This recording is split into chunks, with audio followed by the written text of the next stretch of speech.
জামাল আদার বলেন, তাদের শেষ বয়সেও তারা তো শক্তভাবে এই সংগ্রাম করেছেন। শত চাপ, প্রতিকূলতা, কোনো দিকে তো তারা কখনোই চিন্তা করেন নাই। কে ছিল, কারা করলো এটা? তখন কমিটমেন্ট সমগ্র জাতির কাছে করা আছে, তারা ওই রকম কোনো কাজই করতে পারবে না যাতে তারা সমালোচনা করতে। এই বদলটা কেমন, এটা আমাদের অনেকেরই হয়তো পুরোপুরি উপলব্ধিতে আসছে না। তার মানে আমি একটা ভাব করছি, আমি বুঝেছি, আর কেউ না তা বলছি না। আমি বলছি, আরে 4 তারিখ দুপুরবেলা আমাকে কতজন ফোন করেছে, ভাই পারবে এরা, আপনারা পারবেন, শেখ হাসিনাকে সরাতে পারবেন? মনে হয় না। 24 ঘন্টার মধ্যে একটা ইতিহাস তৈরি হয়ে গেল। সারা দুনিয়া ওই যে সবার বাংলাদেশ সবার তাকিয়ে রই, এরকম একটা ঘটনা ঘটলো। মানে প্রথম পর্যায়ে যে রক্তস্নাত লড়াই, সেই লড়াই আমরা জিতলাম।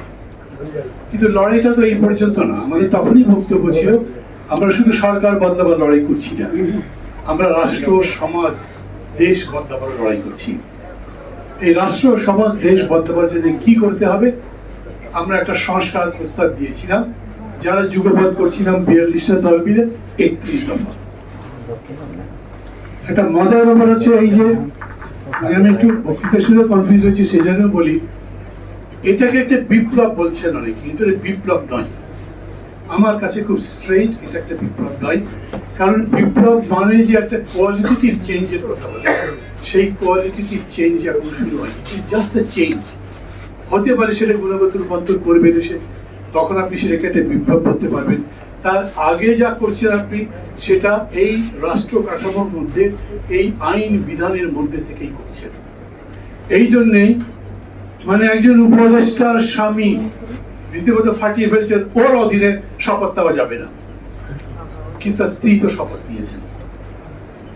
একদম হুলস্থুল হয়ে গেছে, শহীদ মিনারের শপথ দাও, কিন্তু আমরা গণভবনে গিয়ে শপথ দিয়েছি।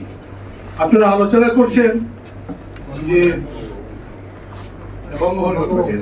আলোচনা করছেন যে এরকম করে সংসদ ভেঙে দেওয়া, এটা তো বিধিসম্মত হয়নি। কিন্তু ঘটনাটা হচ্ছে, আমাদেরকে যখন ওনারা ডেকেছিলেন, তো ডেকেছিলেন মানে কি, আমি ডাক শুনি নাই, কিন্তু আরেকজনের কাছে শুনেছি যে উনি ডেকেছেন, তাই গেছি। আর দুপুরে যে ডেকেছেন ক্যান্টনমেন্টে, ওই ডাক শুনতে শুনতে যেতে যেতে মানুষের ভিড়ে সন্ধ্যার কাছাকাছি হয়ে গেছে, যেতেই পারি। ওইখানে আমরা যখন বসলাম, তখন রাজনৈতিক নেতাদের মধ্যে থেকে, বুদ্ধিজীবীদের মধ্যে থেকে অন্যদের কাছে কথাবার্তা আসলো যে সংসদের অবস্থা কি। সংসদ যদি আরো 24 ঘন্টা 48 ঘন্টা থাকে, তাহলে প্রেসিডেন্ট সেই সংসদ কি ডাকতে পারতেন না?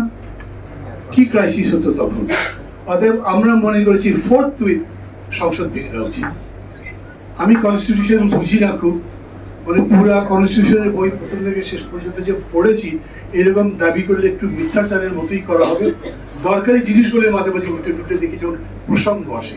তারপরেও মনে করেছি যে যারা এলেন, ওরা তো আন্দোলনের মানুষ না, আন্দোলনের ফসল হতে পারে। ওই যেরকম করে বলেন না, ওই শিক্ষার্থীরা ওই আন্দোলন যারা করছে, প্রথমে তারা আমাদের নিয়োগ করতে, মানে তারা আজই নিযুক্ত, এরকম একটা ব্যাপার তারা নিজেরা বলছে। আমি বোঝাতে চাচ্ছি, এরা আন্দোলনের মধ্যে থেকে উঠে এসে ক্ষমতায় এসেছেন তা নয়। অতএব এটাকে আপনি বিপ্লব বলবেন কেন? তারা এই কনস্টিটিউশনের মধ্যে থেকেই করতে চেয়েছেন এবং সেই চেষ্টাই করছেন। এটা মেনে নিয়ে বাকি আলোচনা করলে ভালো হবে। এখন যদি মনে করেন না, এটা মানি না, আবার বিপ্লবী সরকার হতে হবে, আবার শহীদ মিনারে চলে, আবার শপথ দেব, এইটা একটা লোক হাসানোর ব্যাপার হবে। সবাই মনে করবে যে কত কাছে আগে এটা করে, এখন থুকু দিয়ে আবার এটা করতে আসছে।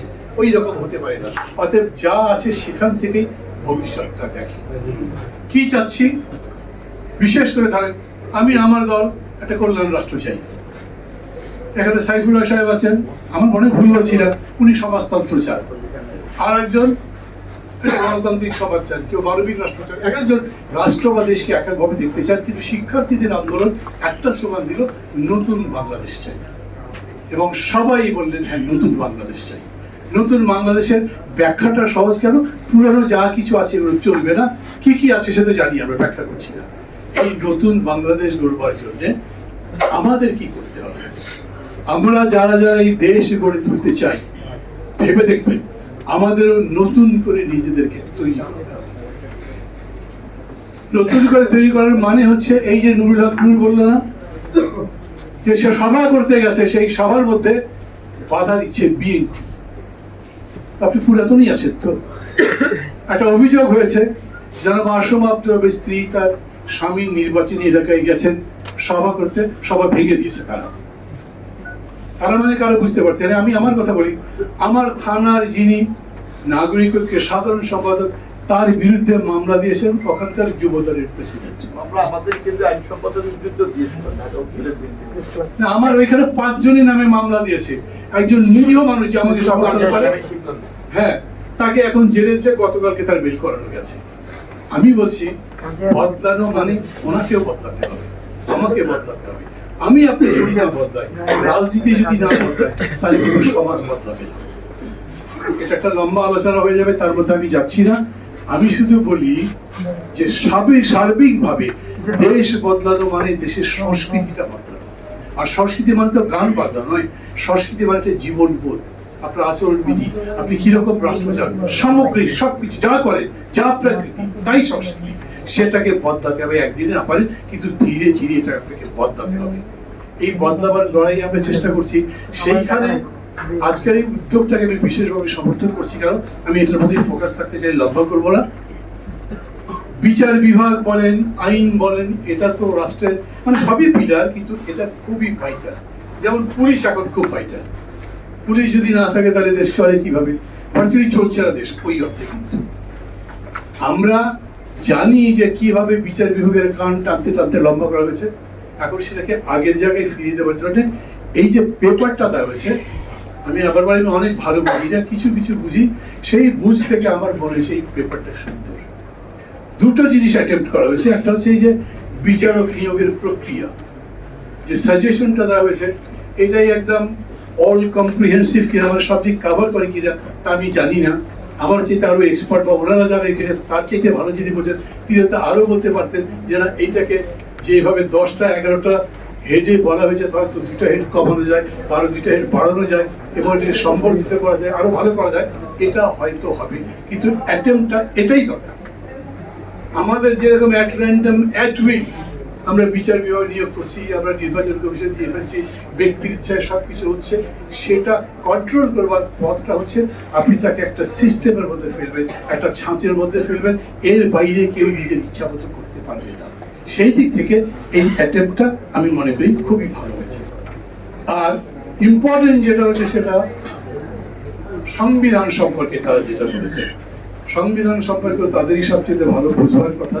আমি মনে করি সংবিধানের যে অ্যাটেম্পটা এখানে করা হয়েছে, আমরা নিজেরা এটা চর্চা করেছি, তো আমাদের আরো অনেকগুলো প্রস্তাব আছে। 31 দফার বদলিটা অনেকগুলো এখানে দেখতে পাচ্ছি না। আপনি সংবিধানকে প্রথম কথা হচ্ছে এরকম করে তৈরি করতে হবে যাতে ওই যে আকবর আলী খানের কথা, প্রাইম মিনিস্টার একটা জারের কিংবা মোগল এম্পায়ারের মধ্যে ক্ষমতা দেওয়া হয়েছে, এইটা কাটিং করতে হবে, একটা ব্যালেন্স অফ পাওয়ার রাখতে হবে, সেই জায়গাগুলো চিহ্নিত করে করে বলতে হবে। আচ্ছা, ফ্যাসিবাদ যে ফিরতে পারবে না তার সবচেয়ে বড় গ্যারান্টি কি হয় কনস্টিটিউশনে? আমি মনে করি ডিসেন্ট্রালাইজেশন। আপনি ক্ষমতা কুক্ষিগত এক জায়গায় হতে দিলে তো স্বেচ্ছাচারী হতে পারেনি, কিন্তু ক্ষমতা যদি ছড়িয়ে থাকে, যত বেশি বিকেন্দ্রীকৃত করা যায় সেটা করতে হবে। এবং বিকেন্দ্রীকরণ করবার জন্য কনস্টিটিউশনে বেশ কিছু জায়গায় তাদের অ্যামেন্ডমেন্ট লাগবে। আমি এখানে এইটা দেখতে পারলাম না। সুপ্রিম বার কাউন্সিলের কথা বলছেন, এইটা ঠিক আছে। বার কাউন্সিল এবং এটার আন্ডারে সমগ্র বিচার ব্যবস্থা বা সুপ্রিম কোর্টের আন্ডার সিস্টেম যাই করা হোক না কেন, এখানে আর একটা জিনিস থাকা দরকার ছিল। যে দুটো জিনিস এখানে মিসিং আছে। একটা হচ্ছে যেটা ফুয়াদ বললেন, বিচার যাতে জনগণের দোর গড়ায় যায়, মানুষ বিচারের পিছনে ঘুরবে না, বরঞ্চ বিচার ব্যবস্থা যাতে মানুষের কাছে সহজে যায়। এরশাদ আমলে এরশাদ সাহেব সুপ্রিম কোর্ট, হাইকোর্ট বিভিন্ন জায়গায় বিভিন্ন ডিভিশন দিয়েছিলেন, এবং তখন ঢাকায় যারা যারা ছিলেন আইনজীবী, তাদের কাদের নাম এখানে বলেছেন, তারা সবাই আন্দোলন করে সেটা বাতিল করে দিয়েছিলেন। অথচ মানুষ হাইকোর্টকে তার দোরগোড়ায় দেখতে চায়, তার ডিভিশনে দেখতে চায়। মানুষ এমনকি উপজেলা পর্যায়েও কোর্ট চায়, যাতে তার বেশি দৌড়দৌড়ি করতে না হয়। এইটা ছাপ এখানে থাকলে আমি মনে করি বেটার হতো। সেটা আবার ওই যে নির্বাচন বলছেন, যে রাষ্ট্র গঠন করবার কথা বলছেন, তার জন্য উপকারী হতো। আমাদের দেশের সাধারণ মানুষ সবচেয়ে বেশি নিগৃহীত হয় ওই লোয়ার কোর্ট দিয়ে। তো লোয়ার কোর্টগুলো হচ্ছে উপরে কোর্টের দাসের মতো। এটার ইন্ডিপেন্ডেন্সের ব্যাপারে আরো স্পষ্ট কথা থাকা দরকার ছিল, কারণ ইচ্ছা হলে রিমান্ডে দেয়, ইচ্ছা হলে মেল ক্যান্সেল করে দেয়, যা ইচ্ছা তাই করতে পারে তারা। এই জিনিসগুলো বন্ধ করবার দরকার ছিল। আর আমি মনে করি মানে যাতে নির্বাচনটা যথাযথ হতে পারে, এবং সেই নির্বাচন করবার পরে যে গণতন্ত্র নির্মাণের কথা বলছি, যে বাংলাদেশ নতুন বাংলাদেশ গড়বার কথা বলছি, সেটা যাতে টেকসই হতে পারে সেই ধরনের বিধি বিধান কনস্টিটিউশনের মধ্যে থাকা আমি জরুরি মনে করি। আমি শেষ একটা বিষয় উল্লেখ করে আমার কথাটা শেষ করবো। আমি জানি যে এটার সাথে আপনারা বেশিরভাগ হয়তো একমত হবেন না, তারপরে আমি শুনলাম কেউ হয়তো অবলিকলি তাকে রেফার করেছেন জনাব আসিফ নজরুল। উনি বলেছেন 25-30 বছর ধরে লাগাতার সমালোচনা করি, বিরোধী দলের কথাবার্তা বলি, কোনো ডিসকমফোর্ট মনে হয়নি, কিন্তু এখন ক্ষমতায় যাওয়ার পরে কথা বলতে আনকমফোর্টেবল। মানে রেসপন্সিবিলিটি বিষয়টা এরকম যে আপনার কণ্ঠকে জ্ঞান করে বলা যায় না অনেক কথাই। যেমন এই যে এতজন বিচারক চিহ্নিত ভাবে জানা কথা যে এরা স্বৈরাচারের দোষর ছিল, সরেনি, সরাইনি, কি হতে পারে? ক্ষমতায় যারা আছে তারা কি স্বৈরাচারের দোষরদের লালন পালন করতে চায়? তারা কি তাদের চেনেনি? তারা কি চিনেও করে আছে? কি হতে পারে বলেন? আমি একটা কেস একজন আমার কাছে নিয়ে আসলো, একটা মামলা দিয়েছিল দুদক সেই মামলা প্রত্যাহার করবার জন্য আবার চিঠি দিয়েছে যে বিচারকের কাছে এটা আছে, উনি মামলা প্রত্যাহার করবেন না। মানে আমি তো আইন তত জানি না, আমি বললাম যে যে মামলা করেছে সেই যদি প্রত্যাহার করতে পারে করবে না কেন? করবে না। তো আমি তখন আমি ল জানি না, তো আমি এটাকে একজন সংশ্লিষ্ট কর্তা ব্যক্তির সাথে কথা বললাম। উনি বললেন ভাই উনি না করলে আমি কি করবো? বাদ দিয়ে দেন, নতুন লোক দেন। বলছে বাদ দেবো তো দেবো কাকে? 15 বছর ধরে যে দুঃশাসন চলেছে, আপনি একদম ডাউন দি লাইন দেখেন তো বাইরের লোক কি আছে। মানে একটা কনস্টেবলকে পারলে আইজি বানিয়ে দিয়েছে তারা, একটা অ্যাসিস্ট্যান্ট সেক্রেটারিকে সেক্রেটারি বানিয়ে দিয়েছে। এত বড় দুর্নীতি অনাচার পৃথিবীর কোথাও হয়েছে কিনা সন্দেহ আছে। তো আপনি যে খুঁজবেন, খুঁজে সেখানে একটা লোক চলে গেলে তার জায়গায় আরেকজনকে দেবে, সেই লোকই হয়তো পাচ্ছেন না। আর সেই রকম পরিস্থিতি দাঁড়িয়ে খুব হার্ড হিট করা, আমি মনে করি যে একটু ভাবতে হবে। এখন খুব ধৈর্য দরকার। আমাদের প্রতিপক্ষ কি এখন? ধরেন 2 বছর বা 3 বছর পরে যদি নির্বাচন হয়, সেই নির্বাচনে মূল দলকে তার সাথে প্রতিদ্বন্দ্বিতা করবে কে? জানি না যে আওয়ামী লীগই করবে না, আওয়ামী লীগের জান বাঁচে না, ওরা কি করবে? আমি মনে করি আওয়ামী লীগ করতে পারবে প্রতিদ্বন্দ্বিতা, মনে করি না। কারণ আওয়ামী লীগ আগে খুব বলতো আন্দোলন কাকে বলে তা আমরা জানি, বিএনপি বোঝে না। এখন আন্দোলন দেখা না দেখি, তাকে দেখাতে পারছে না। এখন উনি পালিয়ে গেছেন, তারপরে নতুন একটা কমিটি করতে হবে, তো বা একটা কিছু নেতৃত্ব সামনে আনতে হবে, তা তো আনতে পারছে না। হঠাৎ করে ফেসবুকে দেখলাম 2 জনের নাম আসছে। তার মধ্যে একজন আবার বলেছিলেন আমি জন্মেছি আওয়ামী লীগ হয়ে, আমি জীবিত আছি আওয়ামী লীগ হয়ে, মরবো আওয়ামী লীগ হয়ে। যখন তার নাম ফেসবুকে আসলো যে ওনাকে সেক্রেটারি বানানো হবে, তিনি বললেন ওই পচা করা জায়গায় আমি আর যাবো না। ওই রকম করবে না কেউ, তারা প্রতিদ্বন্দ্বী হয়। এটাই আমি ভাবি। ওই যে একজন কি বলে কমিশনের প্রধান, উনি কি বুঝে বললেন নতুন দল করতে হবে? মানে উনি কি বিএনপির পাল্টা প্রতিদ্বন্দ্বী পাচ্ছেন না? একটা দল করবেন নতুন। আপনারা যদি পাল্টা দলই করেন তাহলে ইউ বিকাম এ পার্টি। সমস্ত জাতি তাদেরকে সমর্থন করছে, সবগুলো party in spite of all the criticism সমর্থন করছে। কেন? বিকজ আমরা মনে করি দেশটা গড়ে তুলতে হবে, এবং আমরা মনে করি যারা আছে তাদের ভেতরে যদি মুনমুন থাকেও তাও ক্ষমতায় যেতে পারবে না। কারণ যে কমিটমেন্ট সমগ্র জাতির কাছে করা আছে, তারা ওই রকম কোনো কাজই করতে পারবে না যাতে তারা সমালোচনার মধ্যে পড়ে।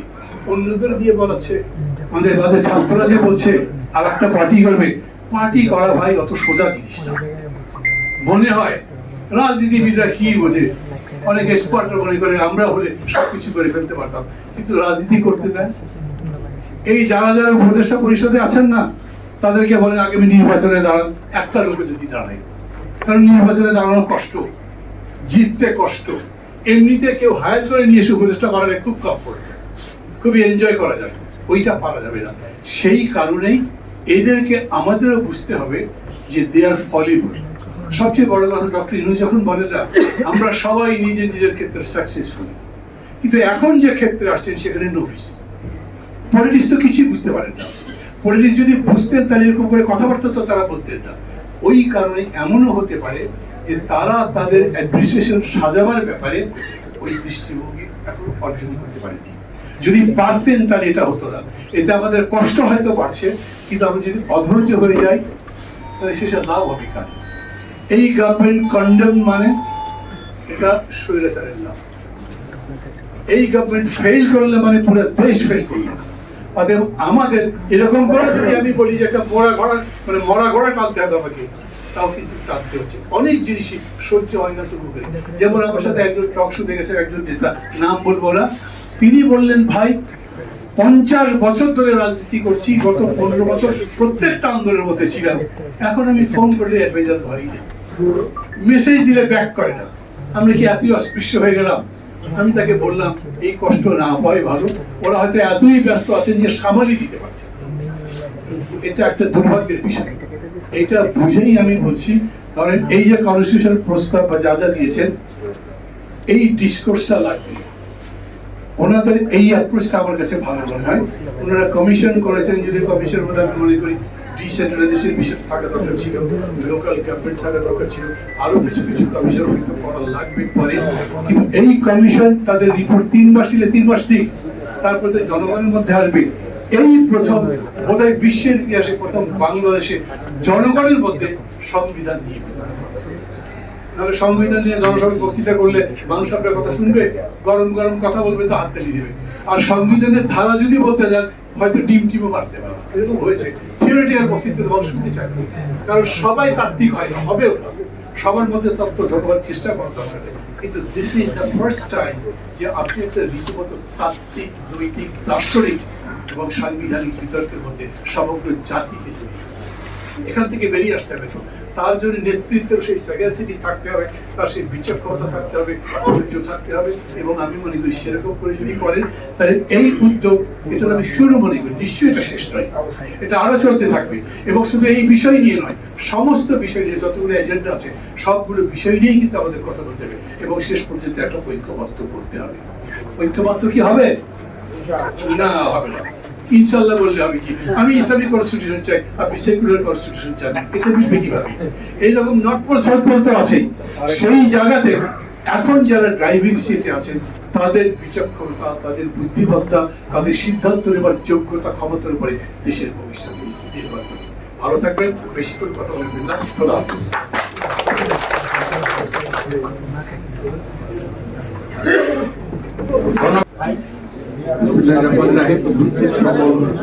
নেতৃবৃন্দ, জাতীয় নেতৃবৃন্দ এবং আমাদের সাংবাদিক ভাই বোনেরা সহ সবাইকে সালাম জানাচ্ছি, আসসালামু আলাইকুম।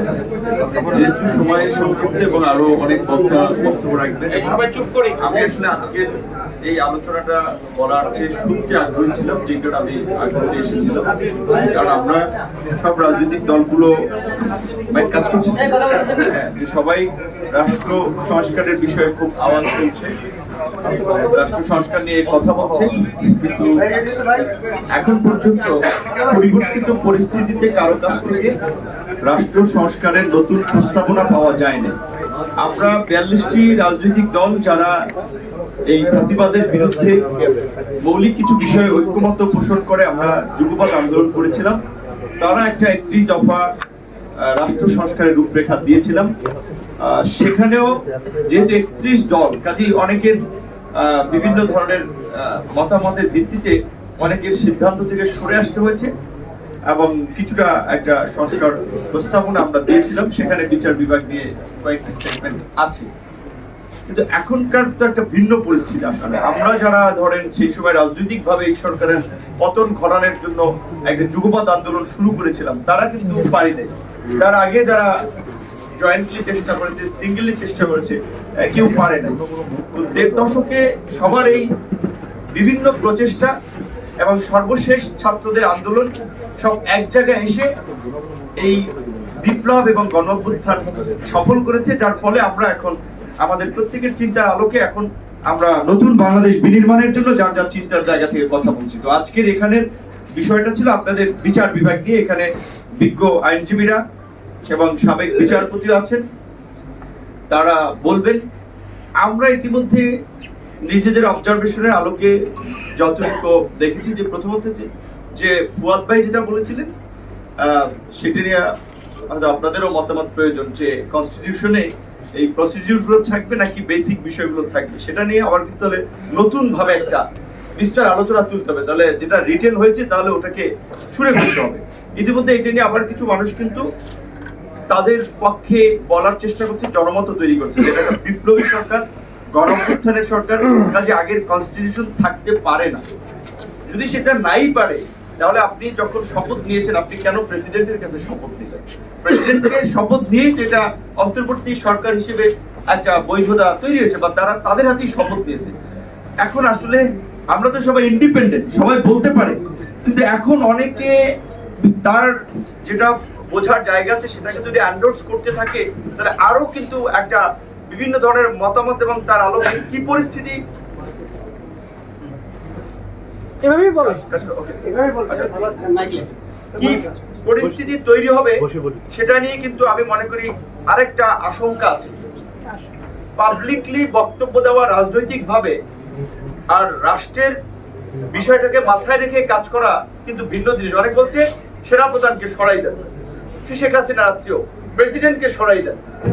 আচ্ছা, এই সেনাপ্রধান তো আমাদের পক্ষে অবস্থান নিয়েছে, জনগণের পক্ষে অবস্থান নিয়েছে। পুরো সেনাবাহিনী এরকম একটা পরিস্থিতির মধ্যেও যে জনগণের পাশে এসে দাঁড়িয়েছে, জনগণের লাইনে থেকেছে, তার জন্য অবশ্যই তারা প্রশংসার দাবিদার। তাহলে এই কথাগুলো বলার মধ্যে দিয়ে আরেকটা বিশৃঙ্খলা, আরেকটা নৈরাজ্য, আরেকটা পরিস্থিতি তৈরি করতে উস্কে দেওয়া হচ্ছে কিনা, এগুলো কিন্তু আপনাদের একটু আমলে রাখা দরকার, বোধহয় বিবেচনা রাখা দরকার।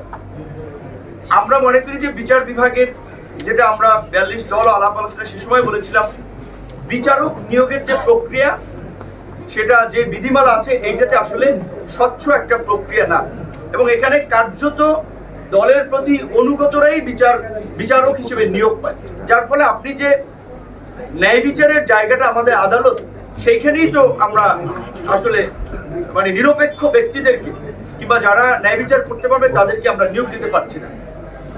শেখ হাসিনা কাদেরকে বিচারপতি হিসেবে নিয়োগ দিয়েছে সেটা আপনারা জানেন, যে আপনারা 25 জনের বিচারকের যে আপনারা অপসারণের দাবি জানিয়েছেন, কিন্তু দুঃখজনক যেমন আজকের এই আলোচনায় আমি বিএনপির কোনো প্রতিনিধিত্ব দেখতে পাচ্ছি না। অথচ আপনারা একসাথে কিন্তু এই সরকার পতনের আগে একসাথে কিন্তু আন্দোলন করেছেন, ইউএলএফ গঠন করে, ইউনাইটেড লয়ার্স ফ্রন্ট। তো সেই সময় সরকার পতনের দাবিতে আন্দোলন করতে পারলে এই অগস্ট বিপ্লবেও ছাত্রদেরকে, আপনার মনে ঠিক আছে সাউন্ড যাচ্ছে, লাগবেন না আপাতত,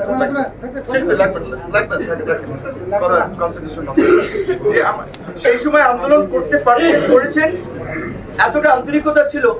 এখন কিন্তু বিভিন্ন ইস্যুতে দ্বিমত হয়ে এখন কিন্তু একটা ডিসটেন্স তৈরি হচ্ছে, যেমনি ভাবে নির্বাচন নিয়ে তৈরি হচ্ছে, সরকারের মেয়াদ নিয়ে তৈরি হচ্ছে, আপনার বিচার বিভাগের সংস্কার কিংবা অন্যান্য প্রক্রিয়া নিয়েও তৈরি হচ্ছে। সেই ক্ষেত্রে আমাদের বোধহয় এই যারা আন্দোলন করেছিলাম বিরোধী দলে থেকে এই ফাঁসিবাদের বিরুদ্ধে, তাদের কিছু মৌলিক জায়গায় একমত থাকা উচিত। না হলে কিন্তু আমাদের এই বিভাজনের ফলে আবার আওয়ামী লীগের পুনর্বাসন হবে, তার জন্য যে ভোগান্তিটা কিন্তু আবার সবাইকে পেতে হবে। তো এটা আমি একটু সতর্ক করছি। আর বিচার বিভাগের যে বিচারক নিয়োগের একটা সুনির্দিষ্ট স্পেসিফিক নীতিমালা প্রয়োজন। এখানে যে একটা আপনার কমিশনের প্রস্তাবনা করা হয়েছে, সেটাকে আমরা সমর্থন করছি। আমরা মনে করি এটা একটা ভালো প্রক্রিয়া হতে পারে, এবং বিচার বিভাগকে আইন মন্ত্রণালয়ের কোনোভাবেই কোনো প্রভাব যেন না থাকে সেটি এনশিওর করতে হবে। এবং শেখ হাসিনা যাদেরকে বিচারক হিসেবে নিয়োগ দিয়েছে, তাদের মধ্যে যাদের পেশাদারিত্ব রয়েছে, যাদের সততা রয়েছে, যাদের সেই অভিজ্ঞতা রয়েছে, আমি মনে করি গ্রহণযোগ্যতা রয়েছে, তাদেরকে তো অবশ্যই আমি মনে করি যে সম্মান করতে হবে। বিপরীত দিকে যাদের বিরুদ্ধে দুর্নীতি, দলবাজির অভিযোগ আছে, তাদেরকে এখনো পদত্যাগ কেন করানো হয়নি, বা এখনো তারা পদত্যাগ করেনি, এটা বলতে হবে। অনেকেই তলে তলে কম্প্রোমাইজ করছে, আপনি থাকেন, আপনার যা আমরা দেখবো, আপনি আমাদের লাইনে থাকবেন। এটা শুধু বিচার বিভাগ না, সমস্ত অ্যাডমিনিস্ট্রেশন থেকে শুরু করে বিজনেস কমিউনিটি, আগে যারা মাফিয়া ছিল অনেকে এখন তলে তলে বসে সেটা হয়ে গেছে যে ব্যবসা করছেন, আগে যুবলীগ চালাইছে, এখন আমরা চালাবো, আপনার সমস্যা নেই, আমরা দেখবো। তাহলে এই পরিস্থিতি যদি চলে, তাহলে ওই যে একজন সংস্কার কমিশন প্রধান বলছেন নতুন দল অপরিহার্য, আমি বলছি কেন তিনি বলেছেন, বলার প্রাসঙ্গিকতা রয়েছে। আমরা তো জানি রাজনৈতিক দলে আমাদের নেতৃবৃন্দের চরিত্রটা পরিবর্তন তো আজকে নতুন হয় না, 90-ও তো একটা বড় যুগান্তকারী পরিবর্তন ঘটেছে। তার ফলাফলটা কি হয়েছে? আজকে ভাই যেটা বলছেন যে 28 বছর পরে ডাকসুর নির্বাচন হয়েছে, কেন 28 বছর নির্বাচন হয় নাই?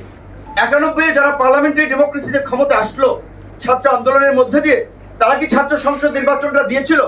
কেন ছাত্র সংসদ নির্বাচন দেয়? তারা মান্না ভাইয়ের মতো আরো এরকম সুবক্তা, এরকম রাজনীতিবিদ, এরকম রেটরিক দিয়ে কথা বলে অনেক নেতা আমরা পেতাম। আমি ধরেন ছোট একটা মানুষ, আমার চেয়ে আমি মনে করি লার্নেড, অভিজ্ঞ, ম্যাচিউরড অনেক ছাত্র নেতা তৈরি হতো। তাহলে কারা তৈরি হতে দেয়নি? সেই জায়গায় তো আওয়ামী লীগ বিএনপি দুটো দলই একমত ছিল, কেউ ইলেকশন দেয়নি। তাহলে আজকে ওনার ভদ্রলোককে তো গালি দিয়ে লাভ নাই যে উনি কেন নতুন দলের কথা বলছেন। তো দেখেছে যে যারাই লঙ্কায় যায় তারাই রাবণ হয়।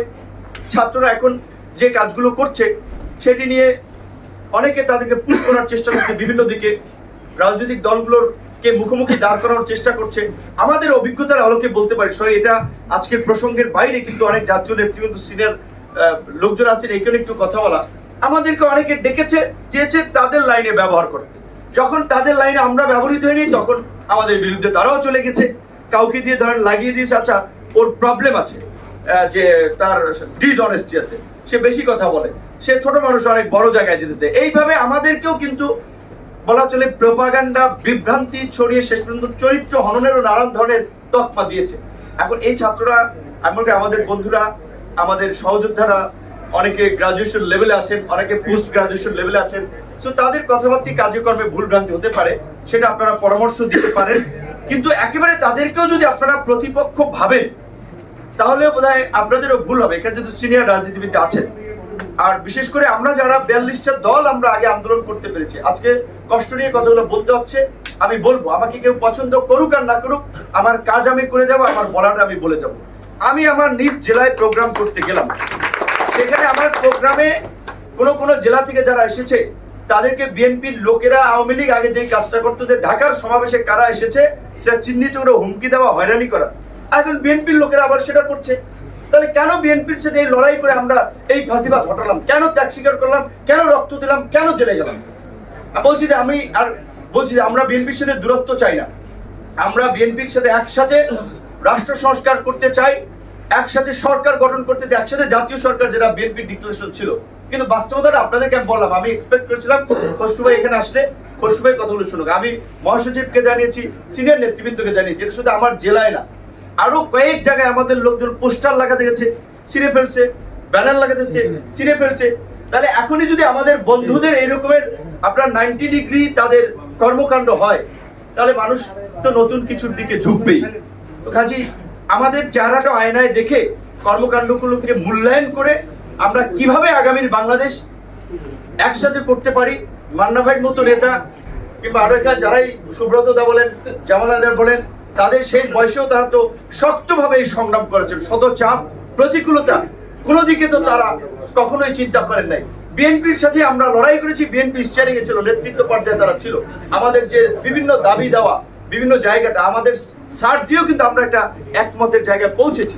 সেখানে বিএনপির নেতৃবৃন্দকে আমার মনে হয় এটা উপলব্ধি করতে হবে এবং এটা বোঝা দরকার।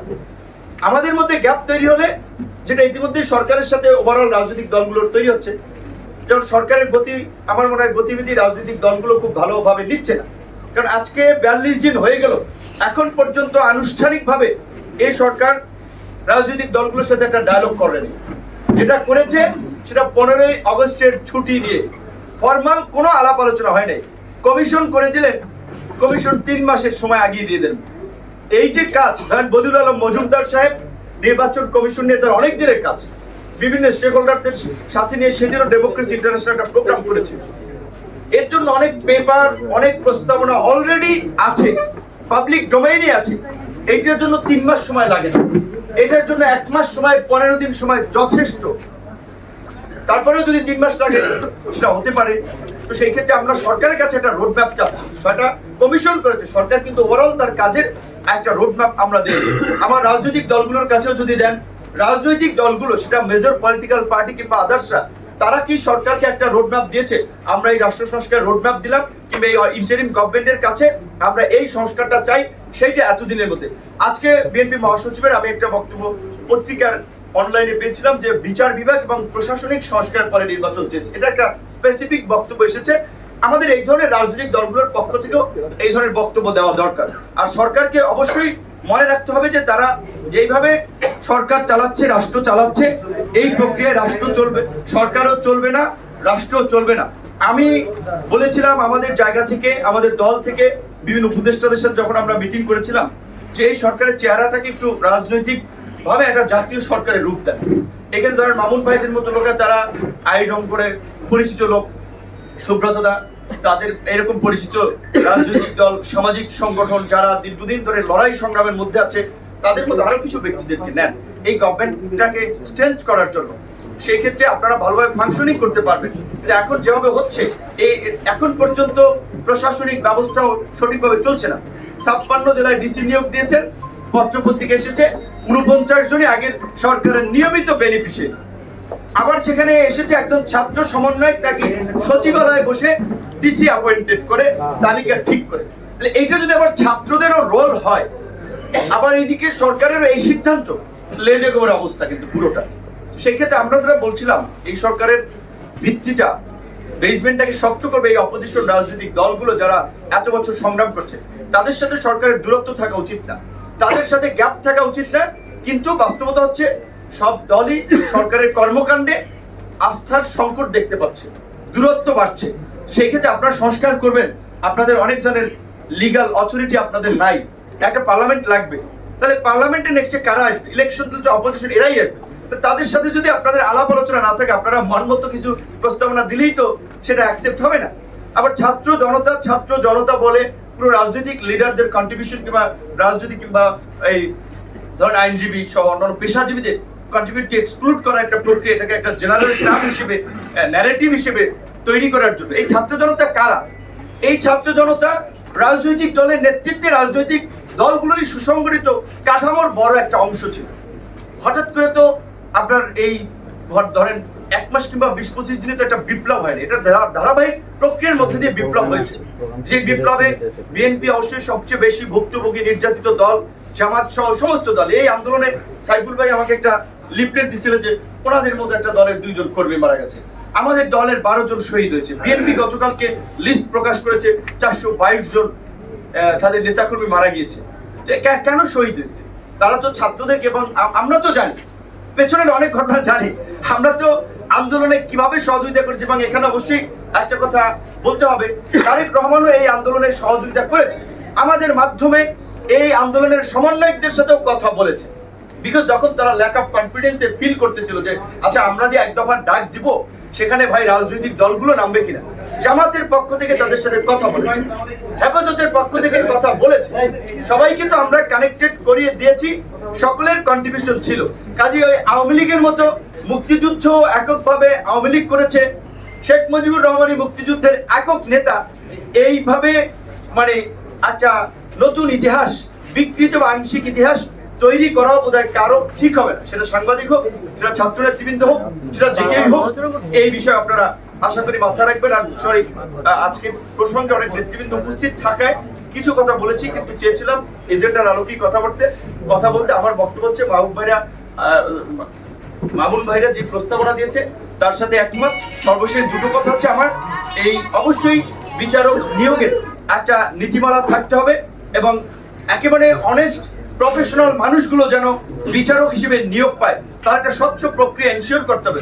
একই সাথে বর্তমানে উচ্চ আদালত থেকে নিম্ন আদালতে দুর্নীতিবাজ, অসৎ, দলবাজ সকল কর্মকর্তা কর্মচারীদেরকে আগামী 10 দিনের মধ্যে আমরা অপসারণ দেখতে চাই।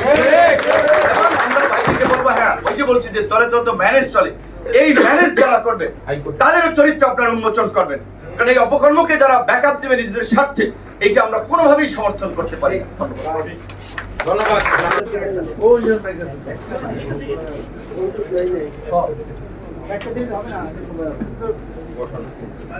এগুলো একটু ওদিকে দিয়ে দাও।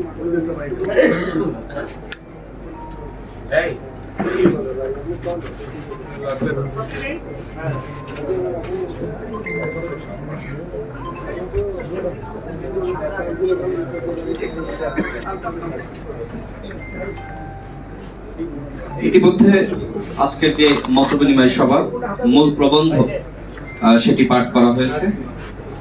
বিচার বিভাগ কিভাবে সংস্কার করা দরকার সে বিষয়ে বিস্তারিত আলোচনায় প্রবন্ধে করা হয়েছে।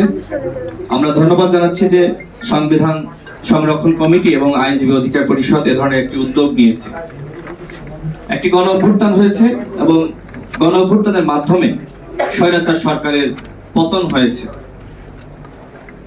আজকে 42তম দিন, কিন্তু আমরা যেটি দেখতে পাচ্ছি যে এখনো পর্যন্ত বিচার বিভাগে যে সকল শপথবদ্ধ বিচারক বৃন্দ রয়েছেন হাইকোর্টে, তারা এখনো পর্যন্ত পদত্যাগ করেননি। এখানে স্পষ্টভাবে 25 জন বিচারকের কথা বলা হয়েছে, হয়তো নাম বলা হয়নি। আমরা অনুরোধ করব সংবিধান সংরক্ষণ কমিটি এবং আইনজীবী অধিকার পরিষদকে যে আপনারা এদের নাম প্রকাশ করুন। আমরা যারা রাজনীতি করি আমরা হয়তো ওইভাবে তাদের চিহ্নিত করতে পারবো না। আপনারা যারা বিজ্ঞ আইনজীবী বৃন্দ রয়েছেন, আপনারা যদি তাদের নাম বলেন, আমাদের কাছে তাদের ছবি তুলে দেন, তাহলে তাদেরকে আমরা পদত্যাগে বাধ্য করব। এর আগে যখন বিচার বিভাগে একটি কুহর চক্রান্ত হয়েছিল, তখন আমাদেরকে উপদেষ্টাদের পক্ষ থেকে বলা হয়েছিল আমরা যেন এই বিষয়ে পদক্ষেপ গ্রহণ করি। আমরা সাথে সাথে আমরা হাইকোর্টে গিয়েছি।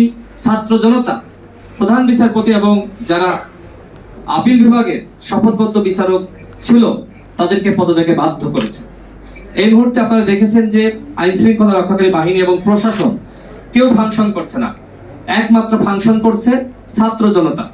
বাংলাদেশ যে এখনো পর্যন্ত স্থিতিশীল রয়েছে সেটা শুধুমাত্র এদেশের সচেতন ছাত্র এবং নাগরিকদের কারণে।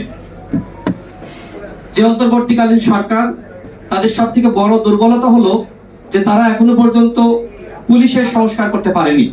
পুলিশের মধ্যে 90% যারা আওয়ামী সুবিধাভোগী তাদেরকে এখনো পর্যন্ত সরাতে পারেনি। এবং আরো দুঃখজনক বিষয় সেটি হলো উপদেষ্টাদের অনেকে নতুন রাজনৈতিক দলের কথা বলছে। দুর্নীতি দমন করার জন্য একটি কমিশন গঠন করা হয়েছে। আপনারা দেখেছেন যে সেখানকার যিনি প্রধান রয়েছেন তিনি নতুন রাজনৈতিক দল করার পরামর্শ দিয়েছেন। এই যে 6 জনকে দায়িত্ব দেওয়া হলো, তারা যদি এই ধরনের বক্তব্য দেয় যে নতুন রাজনৈতিক দল, তাহলে যারা আমরা রয়েছি রাজনৈতিক নেতৃবৃন্দ আমরা কি মনে করব?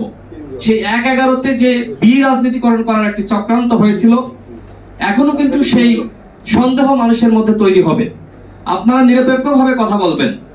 আপনারা কেন এই রাজনৈতিক দল করতে হবে, নতুন রাজনৈতিক দল দরকার, এই ধরনের বক্তব্য দিবেন? এই কারণেই কিন্তু আজকে দেখেন যে বিএনপির মহাসচিব মির্জা ফখরুল ইসলাম আলমগীর সাহেব বলেছেন যে দ্রুত সময়ের মধ্যে নির্বাচন দিতে হবে। কারণ এই উপদেষ্টারা তারা বিভিন্ন রাজনৈতিক বক্তব্য দিচ্ছে। আপনারা সংবিধান মেনে শপথ নিয়েছেন, এটিকে আপনারা ঠিক করেছেন? আপনারা বলছেন যে এটি গণ অভ্যুত্থানের সরকার, তাহলে গণ অভ্যুত্থানের সরকারের দরকার ছিল হয় রাজু ভাস্কর্যে অথবা শহীদ মিনারে শপথ নেওয়া। যে চুপ্পু সাহেবের হাতে আপনারা শপথ নিয়েছেন, তিনি কি বাংলাদেশের নাগরিক আছেন এই মুহূর্তে? তিনি মালয়েশিয়ায় বাড়ি করেছেন, কানাডায় বাড়ি করেছেন, সেখানকার নাগরিকত্ব নিয়েছেন। দুর্নীতিবাজ একজন ব্যক্তি, তার হাতে যে আপনারা শপথ নিলেন, সেটি তো এক ধরনের নৈতিক দুর্বলতা, আপনাদের দুর্বলতা প্রকাশ পেয়েছে। আমরা যেটি বলতে চাই যে তারা রাষ্ট্র সংস্কার করুক, আমরা সকলে তাদের সহযোগিতা করতে চাই। রাজনৈতিক বক্তব্য বন্ধ করতে হবে। এবং আপনারা যে কমিশন গঠন করেছেন, এই কমিশন গঠনের ক্ষেত্রে কোনো ব্যক্তি মহল, আইনজীবী বলেন, রাজনৈতিক দল বলেন, কারো পরামর্শ নেননি। আজকে সাবেক সেনা কর্মকর্তারা একটি প্রোগ্রামের আয়োজন করেছিলেন রাওয়াতে, সেখানে আমি গিয়েছিলাম। সেখানে ঢাকা বিশ্ববিদ্যালয়ের শিক্ষক রুবায়েত ফেরদৌস স্যার বললেন যে ওই সময় শেখ হাসিনা গোপালগঞ্জ, মাদারীপুর এই অঞ্চল দেখে দেখে নিয়োগ দিয়েছে, আর এখন ডক্টর ইউনূস স্যার তিনি চট্টগ্রাম দেখে দেখে নিয়োগ দিচ্ছেন। এই কথা আমি বলি নাই, ঢাকা বিশ্ববিদ্যালয়ের একজন সম্মানিত শিক্ষক বলেছে। এই যদি হয় কর্মকাণ্ড, তাহলে সংস্কার কিভাবে হবে? এই বিচারকদেরকে এখনো পর্যন্ত সরানো কেন হচ্ছে না? আমরা দাবি রাখছি অনতিবিলম্বে এই শপথবদ্ধ বিচারকদেরকে সরিয়ে দিতে হবে, বিচার বিভাগের সংস্কার করতে হবে এবং বিলম্ব করা যাবে না।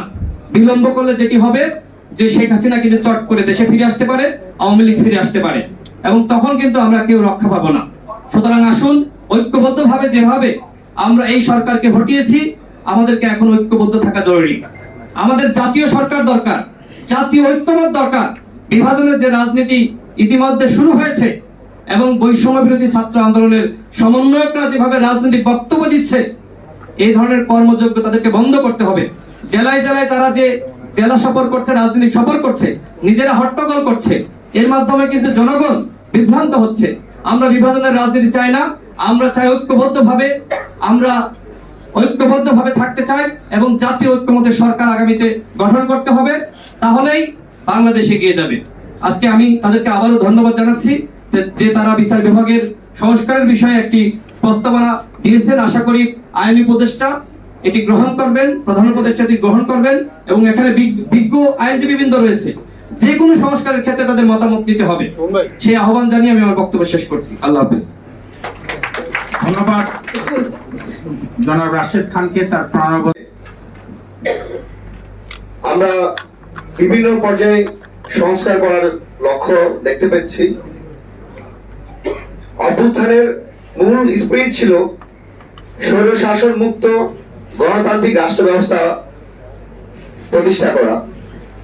এখানে আজকের যে আলোচ্য বিষয় বিচার বিভাগের সংস্কার এবং জনগণের আশা আকাঙ্ক্ষা বাস্তবায়নে নাগরিক ভাবনা, আসলে এই যে বিষয় দুইটা, বিচার বিভাগ সংস্কার এবং সংবিধান, এই দুইটা বিষয় নিয়ে কথা বলার মতো জ্ঞান হয়তো আমার এখনো হয়ে ওঠেনি। এর অনেক সিদ্ধ লোকজন আছে, তারা বলেছেন ইতিমধ্যে।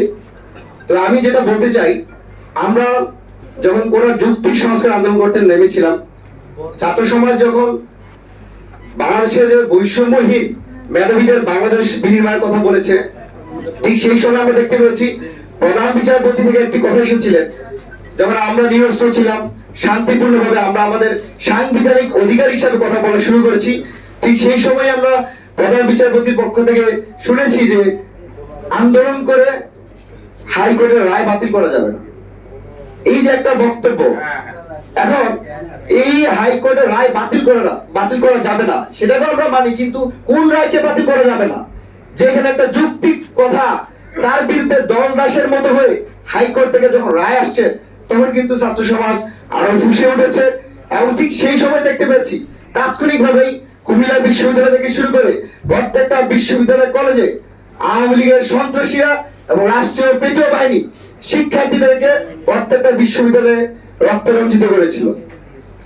আমরা এও দেখতে পেয়েছি 5ই আগস্ট পরবর্তী সময়ে হঠাৎ করেই হাইকোর্ট ডিভিশন থেকে ফুল কোর্টের একটা মিটিং ডেকেছিল। আমরা মনে করেছি এটা 55 জনের একটা ফুল কোর্ট মিটিং ছিল। আমরা মনে করি সেটা জুডিশিয়ারি কু করার উদ্দেশ্যে তারা এই মিটিং এর আহ্বান জানিয়েছিল। পরবর্তীতে আমরা ছাত্র সমাজের পক্ষ থেকে তাৎক্ষণিকভাবে প্রধান বিচারপতি পদত্যাগ সহ আপিল বিভাগের 5 জন পদত্যাগ বাধ্য করতে পেরেছি। কিন্তু তাতেই আমি মনে করি সীমাবদ্ধ নয়, এখনো হাইকোর্টে অনেক বিচারপতি রয়েছে যারা স্বৈরাচার শেখ হাসিনার দোসর, যারা স্বৈরাচার শেখ হাসিনার আজ্ঞাবহ হয়ে অনেক নির্দোষ মানুষকে ফাঁসিয়েছে। আজকের এই মতবিনিময় সভা থেকে আমি বলতে চাই, অনতিবিলম্বে হাইকোর্ট থেকে শুরু করে জেলা মেট্রোপলিটন প্রত্যেকটা জায়গায় শেখ হাসিনার দলদাস আজ্ঞাবহ যে সকল বিচারক রয়েছে তাদেরকে অনতিবিলম্বে অপসারণ করতে হবে। যদি আমরা সেটা নিশ্চিত করতে না পারি, তাহলে আমাদের যে ছাত্র নাগরিক অভ্যুত্থানের যে স্পিড, সেই স্পিডকে আমরা লালন করতে পারবো না, বাস্তবায়ন করতে পারবো না। আরেকটা আমার ছোট্ট একটা অভিজ্ঞতা রয়েছে। আমরা বুয়েটের মেধাবী শিক্ষার্থী শহীদ আবরার ফাহাদের স্মরণ সভা প্রোগ্রাম করতে গিয়েছিলাম রাজু ভাস্কর্যে। সেই সময় ছাত্রলীগের সাবেক সাধারণ সম্পাদক ওয়ালি হাসান ইনাম, ঢাকা বিশ্ববিদ্যালয়ের ছাত্রলীগের সাধারণ সম্পাদক তানবীর, তাদের নেতৃত্বে আমাদের উপরে হামলা হয়েছে টিএসসিতে। আমরা আহত অবস্থায় ঢাকা মেডিকেল চিকিৎসাধীন, সেখানেও আমাদের উপর আবার হামলা হয়েছে। পুলিশ আমাদেরকে ধরে নিয়ে শাহবাগে নির্যাতন করলো। পরবর্তীতে আমাদের নামে মামলা দিয়েছে। আমরা 24 জন, বর্তমান যে অ্যাডভাইজার আছে আসিফ মাহমুদ ছিলেন, আমি সেখানে 24 জন, আমরা ছাত্রলীগের 12,000 টাকা চুরি করছি। রাজু ভাস্কর্যে আমাদের উপর হামলা হয়েছে, আমরা সবাই আহত, অনেকের অবস্থা ক্রিটিক্যাল। কিন্তু আমি অত্যন্ত অবাক হয়েছি, এই যে একটা এজাহার লেখা বা একটা অভিযোগ করা, বিচারপতি কি সেটা দেখবে না? আহত রোগী তারা কিভাবে 12,000 টাকা চুরি করতে পারে? আমাদের নামে 2টা মামলা দিল। এই যে একটা ভয়াবহ অবস্থা, একজন 7 কোরের বিচারপতি সে জানেই না যদি আমলিক মামলা করে যাই হোক 2 দিনের রিমান্ড, 5 দিনের রিমান্ড, 10 দিনের রিমান্ড। আমরা এই কালচার, এই টেবু ভাঙতে চাই। বাংলাদেশে যেন আর কোনো নিরপরাধ মানুষ দলের কারণে, যে আজকে বিএনপি করেই সে যেই মামলায় দিবে তাকেই ফাঁসাই দিতে হবে। আমরা ইতিমধ্যে বিভিন্ন জায়গায় দেখতে পাচ্ছি যে ঢালাওভাবে মামলা দেওয়া হচ্ছে, একজন নির্দোষ মানুষকে মামলা দিয়ে ফাঁসানো হচ্ছে। তাই আমাদের যে স্পিড সেটার সাংঘর্ষিক অবস্থা হচ্ছে। আমরা বলতে চাই, বর্তমান যে সংবিধান রয়েছে সেই সংবিধানের মাধ্যমে যদি স্বয়ং আমাদের ডক্টর ইউনূস সাহেব যদি প্রধানমন্ত্রী হয়, তিনিও স্বৈরাচার হতে বাধ্য হবেন। সুতরাং এই যে সংবিধান, বর্তমান সংবিধানকে অনতিবিলম্বে সংস্কার করতে হবে। বিশেষ করে সংবিধানের অনুচ্ছেদ 70 এটা অবশ্যই শেখ হাসিনাকে এত পরিমাণ পাওয়ার দিয়েছে যে সে দৈত্য দানব হয়ে গিয়েছিল। আমরা চাই বাংলাদেশ প্রত্যেকটা সেক্টরে সংস্কারের রূপ ধারণ করছে। সেক্ষেত্রে অনতিবিলম্বে আমাদের যে বিচার বিভাগ, বিশেষ করে যেখানে পুরো বাংলাদেশের প্রত্যেকটা মানুষের ভাগ্য নির্ধারিত হয়, সর্বোচ্চ আশ্রয়, যেখানে বলা হয় যে সৃষ্টিকর্তার পরবর্তীতে আমরা বিচারকদের উপর বেশি বিশ্বাস করি, সেই বিচারকটা যদি দলদাস হয়, আজ্ঞাবহ হয়, সরকার বলেন যা বলে তাই করবেন, তাহলে কিন্তু আমাদের কাঙ্ক্ষিত বাংলাদেশ আমরা বিনির্মাণ করতে পারবো না। তো এখানে যারা প্রতিযোগিতা সংবিধান বিশেষজ্ঞ আছেন, আইনজীবী আছেন এবং রাজনৈতিক বক্তব্য আছেন, আমি সবার মধ্যে আহ্বান থাকবে সবার ঐক্যমতের ভিত্তিতে দেশটাকে এগিয়ে নেওয়ার জন্য আমরা কে কোন দল করি, কে কোন স্বার্থকে আমরা হাসিল করতে চাই, সবকিছু বাদ দিয়ে দেশের প্রয়োজনে 18 কোটি মানুষের মুক্তির লক্ষ্যে, দেশ মাতৃকা রক্ষায় আমরা সবাই এগিয়ে আসি এবং বিচার বিভাগকে স্বাধীন করি। সংবিধানের যৌক্তিক যে অনুচ্ছেদগুলো সংশোধন করা দরকার, সবার ঐক্যমধ্যে সংশোধন করার আপনারা রূপরেখা প্রস্তাবনা দিবেন। কারণ আমি এই বিষয়ে অনেকটাই জানি না, আশা করি আপনাদের মাধ্যমে সেই বিষয়গুলো দেশের মানুষের উপকৃত হবে। ধন্যবাদ সবাইকে, আমাকে এই মঞ্চে আহ্বান করার জন্য অনেক বেশি আমি কৃতজ্ঞতা বোধ করছি। ধন্যবাদ সবাইকে, আসসালামু আলাইকুম। ধন্যবাদ অন্যতম সমন্বয়ক নাজমুল হাসানকে। সভার সম্মানিত সভাপতি, অত্যন্ত বিজ্ঞ এবং প্রাজ্ঞ আলোচকবৃন্দ, আমরা যারা রাজনৈতিক অঙ্গনে সবসময় বক্তৃতা করি, আজকের এই অনুষ্ঠানটা আমার কাছে তার থেকে একটু ব্যতিক্রম ধর্মী মনে হয়েছে। বিশেষ করে যিনি আমার ডান পাশে উপবিষ্ট আছেন, বিচারপতি জনাব মেহতাউদ্দিন চৌধুরী সাহেব অত্যন্ত সুন্দর বক্তৃতা করেছেন। এদেশের আইন ব্যবস্থা, বিচার ব্যবস্থার ক্ষেত্রে যুগ যুগ ধরে যে সমস্ত অনাচার, অত্যাচার, উচ্ছৃঙ্খলা, তার সম্পর্কে চমৎকার চিত্র থেকে তুলে ধরেছেন, তাকে আমি আন্তরিক অভিনন্দন জানাচ্ছি। বন্ধুগণ, আমি শুধু একটা কথাই বলতে বলে আমার বক্তব্য শেষ করব। সেটা হচ্ছে, একটা নগরীতে যখন আগুন লাগে তখন শুধু গৃহবাসীর গৃহ ধ্বংস হয় না, মন্দির, মসজিদ, দেবালয় কোনো কিছুই অবশিষ্ট থাকে না। বাংলাদেশের অবস্থা ঠিক তেমনি একটি অবস্থা। আজ এই দেশে বিচার ব্যবস্থা সম্পর্কে সবচেয়ে বেশি ক্ষোভ, সবচেয়ে বেশি বেদনা এবং যন্ত্রণার সৃষ্টি করেছে।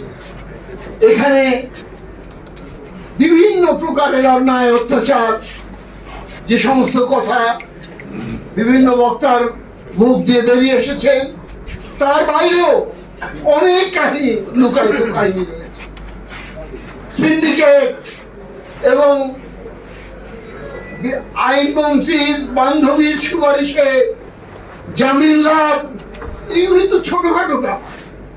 এছাড়াও আরো যে কত অরাজকতা, যেভাবে প্রমোশন এবং পদায়ন করা, যার কোন সিনিয়রিটি আমরা আমাদের ছোটবেলায় জানতাম। আমরা যখন ইউনিভার্সিটি ছাত্র কিংবা পরবর্তীকালে সেই বিশ্ববিদ্যালয় জীবনের পরেও দেখেছি যে বিচারালয়, আমাদের বিচার বিভাগ আমাদের সবচেয়ে গর্বের স্থান, দেবালয়ের মতো, মন্দির মসজিদের মতো পবিত্র।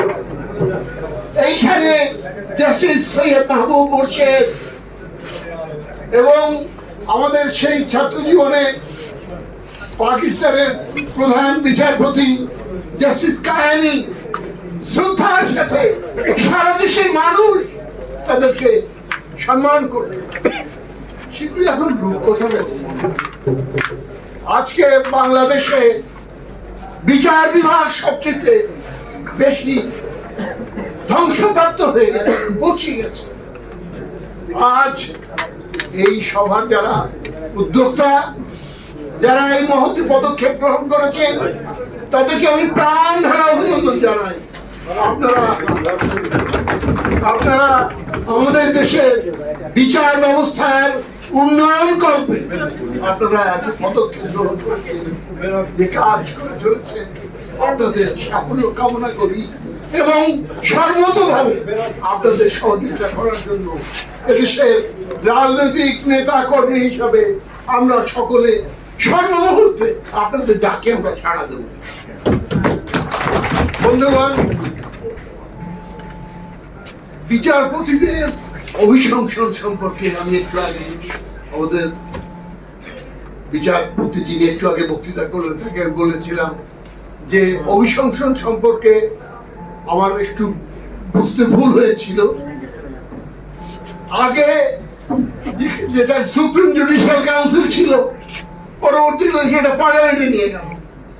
তার অর্থ জুডিশিয়ারিকে পার্লামেন্টের অধীনস্থ করে দিয়ে, পার্লামেন্টের সঙ্গে জুড়ে দিয়ে এই তিন স্তম্ভ রাষ্ট্রের স্বাধীন তিনটি অর্গান তাকে ট্রিপল করে দেওয়া, তাকে পঙ্গু করে দেওয়া। আমরা এই সভার পক্ষ থেকে জোর দাবি জানাই, আবার সেই ব্যবস্থায় ফিরে যাওয়া দরকার। Supreme judicial